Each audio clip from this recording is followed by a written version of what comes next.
detectives, and welcome to video 3 of Oi Frog. So let's have a look at the worksheets that I've set this week. There's lots of different activities, so as usual, please don't feel you have to do them all. As long as you've done 3 or 4, that would be a good effort. Do try and challenge yourselves if you're in the red group, but don't be overwhelmed with activities, because even just watching these videos, you will be learning. Okay, so our word of the week is comfortable. So we got to write the meaning there, which we said it was relaxing or free of worry. A synonym, something like cozy or snug. An antonym, perhaps uncomfortable or unpleasant. And then try and use the word comfortable in a sentence so I can be sure that you've understood it correctly. Now, as you will have noticed, we have done an awful lot of books with rhyming words at the moment, and we've done 5 in a row now.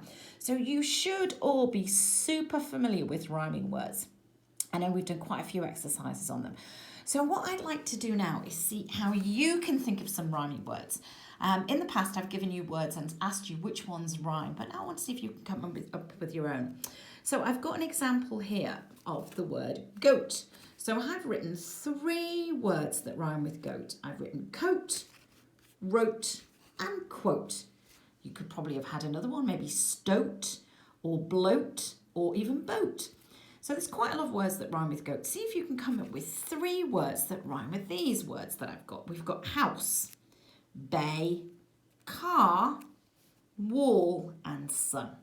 So have a go and have a think. One of the ways that can help you is to mentally go through the alphabet. So I'll give you an example. If I was looking for a word that rhymed with house, I would think, okay, letter A, ouse. Does that make a word? No, not really. What about B, bouse? No. C, cows? No. D, douse. Actually, douse is a word.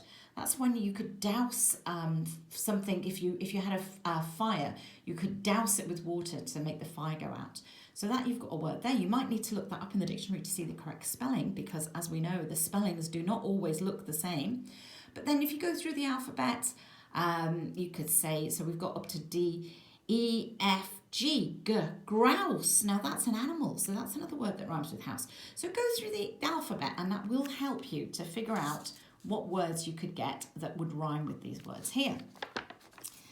And then I would like you to have a think about this story. Now we had lots of different animals in this story. See if you can think of some things that would rhyme in the style of the story with these animals, which I don't think were in the story. I think I've tried to pick ones that weren't. So what do deers sit on? Think of something that would rhyme with deer. Sparrows, what would they sit on? Bats, pigs, mice and hens. Have a think if you can think of anything that would rhyme with those words. It can be as silly as you like, because this book definitely is very silly. And then there's just a little picture thing here. See if you can find something that would sit on a boat, a tree, or a carrot, and see if you can find something that wasn't in the book, because we did have carrots in the book and we had parrots sit on carrots. See if you can think of anything else. Not sure if there is anything else, but see if you can have a think about that. And then, now that you are all super duper experts on rhyming, I'd like to try and write me a little poem. Now, it can be as long as you like, but I would like it to be at least, at the very minimum, I'd like it to be 4 lines. So I've written a little poem here to get you started.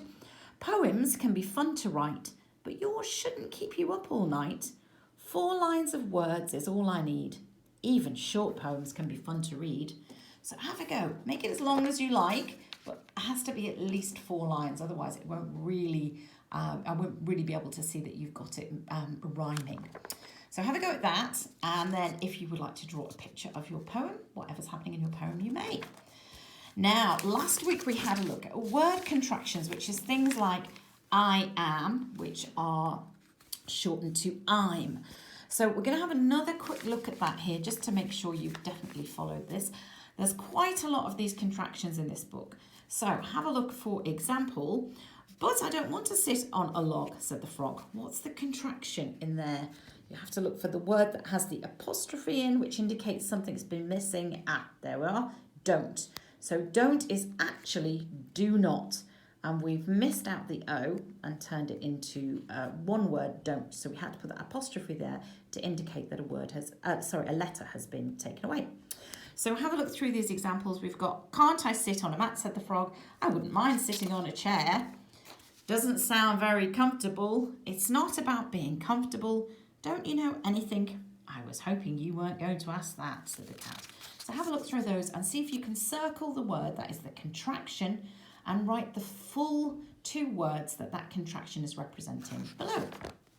And then just some fun activities. We have our maze, a froggy spot the difference, which is actually, I have to be honest with you, I really struggled to find the difference with this one. But then once I found it, I was like, oh yeah. So have a good look at those 3 frogs. Which one is different? Then we have some handwriting practice with words from the story. We have a dot to dot, which I think might turn out to be a frog. And then I've got this picture of the cat from the story. And I think that cat is known as Grumpy Cat. So see if you can colour in the cat. And a word search. That was right. Oh yeah, that's the last one. And the word search. Okay, so these should be now nicely uploaded onto the Google Classroom. Any problems downloading them, please let me know. And tune back in for video 4, where I will go through the worksheet and write the sort of answers I would be expecting. Okay, thank you. Bye.